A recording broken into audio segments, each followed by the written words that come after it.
God prophesied in the Bible, getting ready for the end time. And 99 and 44/100% of them have no earthly idea that it has anything to do with what God has planned. They think they are freely choosing their own alignments. Now, let's, this morning, look at what's ahead and see who's on what side.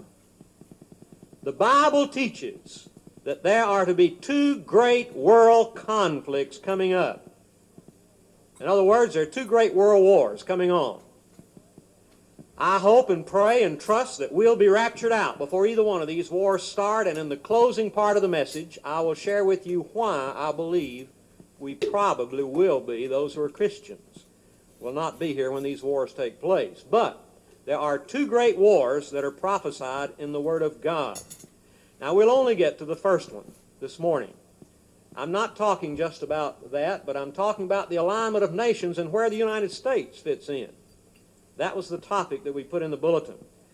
The next major war, there may be many conflicts around the world, but the next major war will be a Mideast conflict involving a northern confederacy of nations headed up by Russia, attempting to annihilate Israel. In other words, Russia and several other nations will come down against Israel and try to annihilate her. Now, if you look at this through the eyes of the flesh, you'll say, well, that'll be an easy job for Russia. But I want to ask the question this morning, will Israel be annihilated? There are two verses, two little verses, that forever settle the idea of whether Israel will be annihilated by Russia.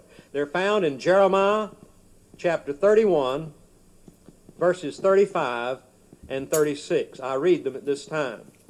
Jeremiah 31, verses 35 and 36. Thus saith the Lord. This is not George speaking. This is not somebody else or some dictator. It's God.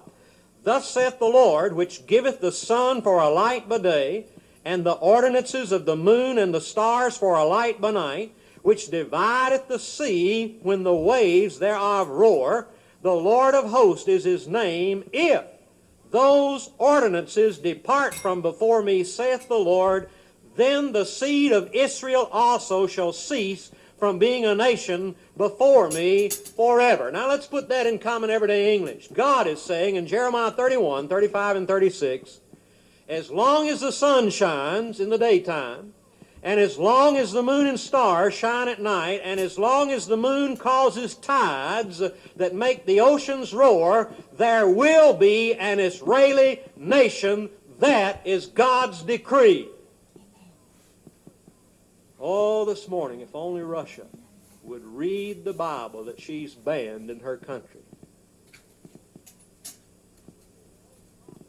Ezekiel's great prophecy of this coming war is given to us in Ezekiel 38 and 39. I've preached on it several times from this pulpit, and I don't have time to preach on it this morning. What I'm interested in, this coming conflict names certain nations that will be involved, and I want to see who's going to be on whose side in this coming conflict between Russia and Israel. Ezekiel 38 and 39. All right, first of all, Russia is named as the one that will come against Israel. You say, well, in my Bible, in King James Version, I don't see any name Russia.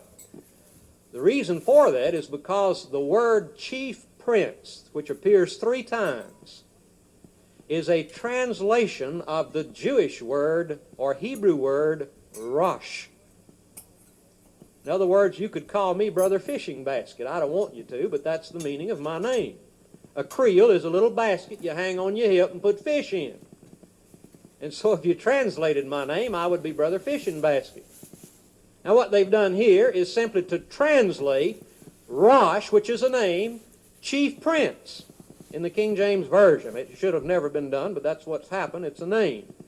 And you can ask any Jew this morning who understands Hebrew, any time that the Jew wants to write about Russia in the headlines, anywhere else in their paper, what is the Hebrew word that they use for Russia? It is always, if you put it in English letters, it is R-O-S-H, Rosh. It is the old name for Russia. And so the Bible tells us in Ezekiel 38 and 39 that Rosh, or Russia, will come down from the north parts and attack Israel. And the results of this war, I'll give you in just a word, Israel will conquer Russia.